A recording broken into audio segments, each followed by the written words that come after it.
Welcome home, Cameron. I hugged my mom as she said this, walking through the door of the house, carrying a luggage in my right hand. It feels so good to be back, I say to her. I was coming back to visit for a couple of weeks since I was on vacation from college. I hugged my dad next, who patted me on my back. Good to see you again, sport, he says. I smile. I think I missed my dad the most. He was very caring, and we had a lot of same interests and thoughts on things. It was great when I finally stepped back and looked around. Where's Violet? I asked both my parents as they stand next to each other. They both shrugged their shoulders. She might be up in her room again. You should go check on her, my mom says to me. I sigh as I put my luggage down and head for the stairs. Violet was 13 years old, 6 years younger than me. So she is starting to kind of grow through a phase. It isn't a normal phase though. She has been in it for nearly her whole life. She's really into dolls. Not just any kind of dolls though, but really weird and unsettling looking dolls. She didn't think they looked weird though. In her own words, they were all beautiful. Ask anyone else in my family. They will all agree that every single doll that is laid out in a room are creepy and weird. Which is fair, since they all frequently shook me down to my core. I made it to the top of the stairs and started to shout her name. Violet? I'm here. No answer. Violet? No answer again. I started to get frustrated. I hadn't seen her in a year, and she was just not going to come out and greet me? Great. As I walked to her bedroom door, I started to try and give her the benefit of the doubt that maybe she was sleeping, or that she had headphones on. I was young too, so I would be able to understand. But when I pushed the door open and walked into her colorful, decorative room, I saw her sitting in the middle of the room with two dolls in both of her hands, just looking at the ground, almost as if she was examining something. I shivered. Violet? I said to her. After a few seconds, she finally turned her head around to face me. She had a blank expression on her face, but when she laid her eyes on me, she immediately lifted up as she sprung up and dropped the balls in her hand like they were just junk to her now. She ran and hugged me, but didn't say anything. Hey sis, I say, returning the hug. She wouldn't let go for another minute. I started to get uncomfortable, but I let her do it. When she finally let go, she said, Sorry if there are dolls everywhere. I forgot to clean my room. No, you're fine. When I was 13, I never cleaned my room neither. I laughed. She laughed back. I got new dolls yesterday though. You wanna see it? I really didn't want to, but I figured that this is a good opportunity for us to spend more time together. I smile and say, Okay. She walked over to her desk at the end of the room and I followed her. She had several dolls on the floor and I stepped over them, trying my best not to step on and break any of them. Violet's room was expressive. Half the wall was painted pink and she had multiple posters for pop singers and movies on her wall. She had a bunk bed at the side of her room too. When she made it to her desk, I took a step next to her. She had a laptop and a pencil pouch on her desk. But right next to the laptop, I saw a doll she wanted to show me. You can pick it up and look at it if you want. The doll looked normal, but something almost seemed off about it, almost dejecting. I reached my hand out to it and picked it up. I raised it so I can get a better look at it. It was made out of cloth and looked like it was tied together with knots. It had long, braided, blonde hair and buttons for eyes. The doll had red marks for a smile across its face that looked uneven. It had a pink and yellow flower dress and a little blouse to go with it. Along with how it looked, it felt rough and scratchy, getting my hands itchy in the process. The doll had an aura to it that I cannot explain. There was something tunging at my spirit and soul, just holding it. I sat it down neatly and nodded my head. What do you think of it? Violet says, leaning on the desk. I turned to face her and rubbed my hands against my jeans to itch them. It's neat, definitely a good addition to your collection, I respond, to which she reacts by just giving me a weird look. I look back at her and look around awkwardly. You don't think it looks freaky, do you? Violet asked me seriously. I hesitate for a second before shaking my head. Nope, I think it looks. I take another glance at the doll. Perfectly fine. Violet returns to a normal look on her face. Mom and Dad think it looks stupid. So I'm glad that you at least think it's fine. Don't worry about it. I'm not too critical with things, especially not dolls. I started heading towards the door. I'm gonna start unpacking all my things if you need me. Violet flashes me a thumbs up and I give her back as I walk out of her room. I walked down the stairs, alarmed and wondering about the doll. Something wasn't right about it. When I finally finished unpacking all my stuff, it was starting to get dark out and I was beginning to get tired. I wanted to do something relaxing and I knew that Mom and Dad had Hulu and Disney Plus on the downstairs TV. So I figured that me and Violet could go down and watch a movie. I left my room and went to her bedroom, pushing the door open and walked in. Hey Violet, do you want to watch a movie or something? Violet wasn't in her room. The room was dark with no sign of her anywhere. Everything was same in her room as it was earlier.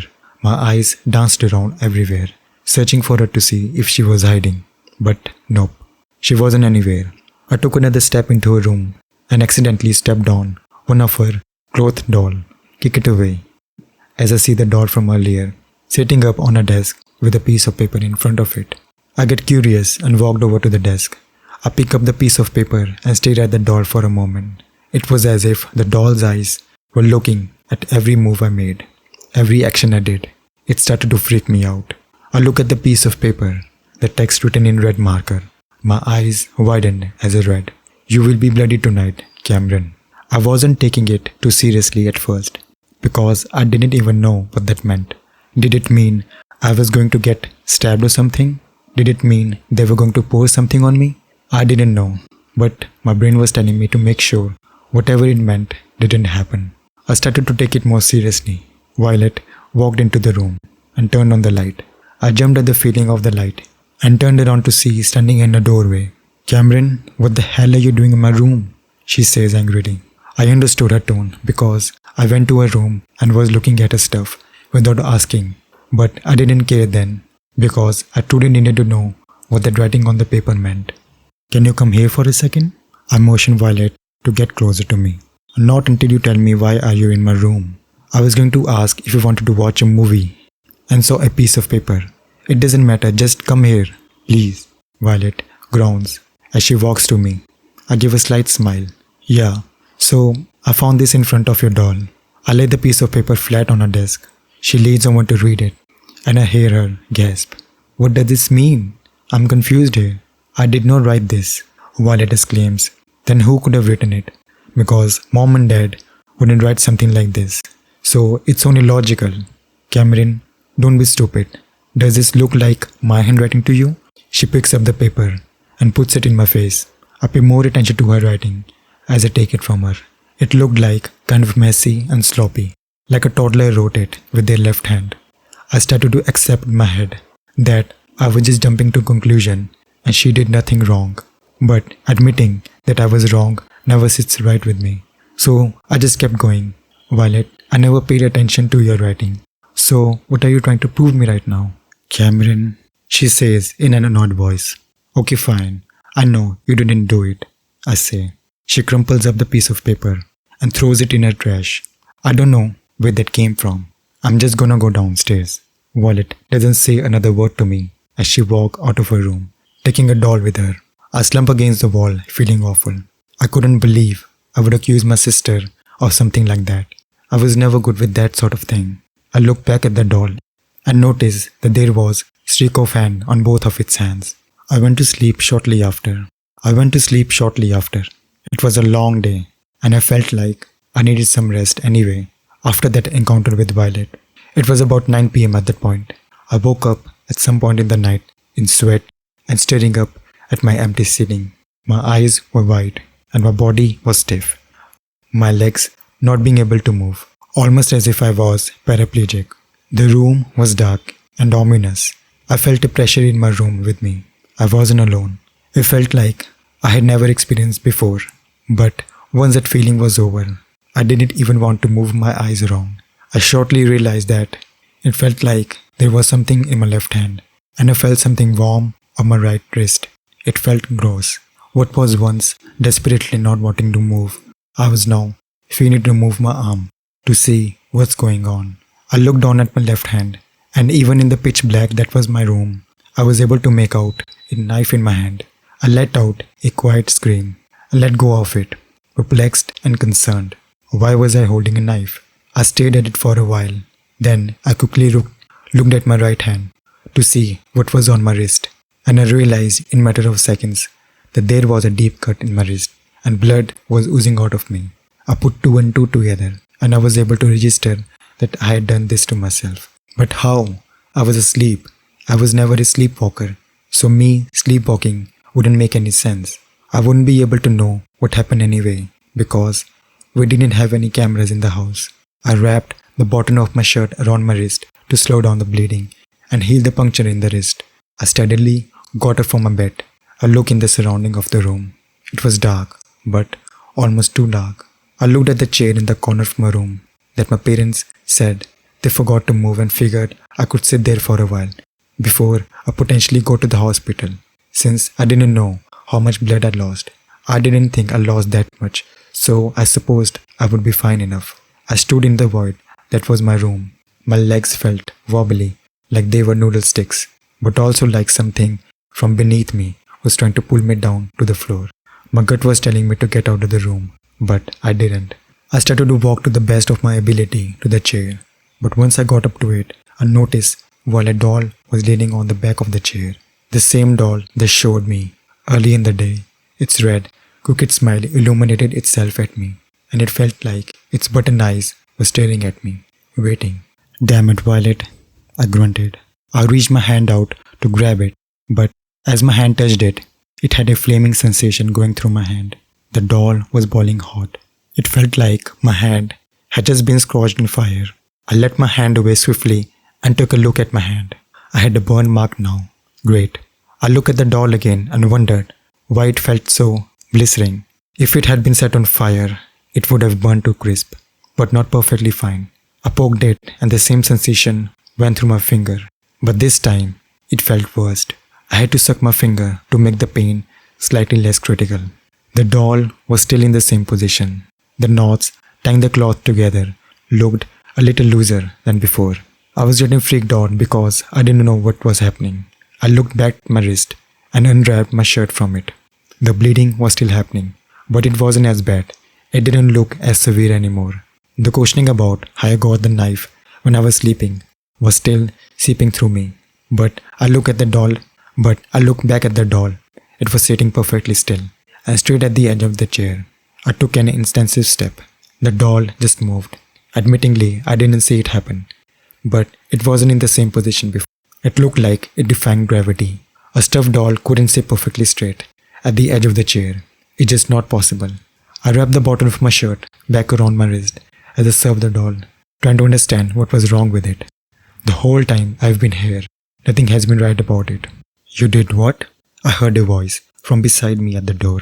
I swept my hand around and saw Violet standing there with her eyes closed. I got confused, but I got scared at the same time. It didn't appear that she was talking to me. Violet, who are you talking to? I say to her. She didn't respond or react to me though, or open her eyes. I noticed then she was facing the doll. I turned to face the doll again, and it had moved once more. This time it was looking at the wallet at the door. I looked back at the wallet and her eyes were still closed. She continued to look at the doll, but she wasn't saying anything. It was as if she was listening to something, but nothing was making any noise. You don't need to do that, Violet says to the doll. I alternate between looking at the doll and Violet, and they both just keep looking at each other. I don't know if I should say the doll was looking at the Violet, but I swore I saw its buttoned eyes laid upon her. Okay, Violet continued saying carefully. I was getting ready to wake her up and open the window and throw the doll out of it, but then something happened. Something horrible happened. I watched as I heard a rip come from the back of the doll, and before I could even question what was happening, something slowly crawled out of the doll. It was an absolute abomination. It was a mixture of black and grey. It looked tall, had 3 arms. I couldn't make out its facial features, but it had scrunched up, bloody face, and just looking at its back, it looked like it had 2 spinal cords. It had little branches sticks out everywhere in its entire body. I wanted to vomit. I had never seen something I considered a monster, but This was an actual monster. I don't know what to call this thing. I saw it turned around and looked dead into my eyes, almost mocking me. Before I knew it, I blacked out. I woke up the next morning on the couch in the living room, shining through the window's curtain, giving a nice shade of orange in the room. I breathed a sigh of relief, knowing I was out of that nightmare of night, and that everything was going to be normal today. I started to sit up and moving the pillows when I heard Valen's voice next to me. Mom and Dad are at work now. They found you passed out in your room and saw your wrist slit. They even saw burns on your hand. They're awfully worried about you, Cameron. Are you okay? I listened to what she was saying without looking at her. I looked at my wrist and saw it was wrapped with a cloth. It didn't hurt anymore.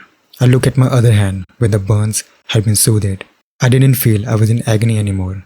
I hoped my parents didn't think I tried to kill myself though. I turned my body to look at my sister. She was sitting in a chair next to the couch.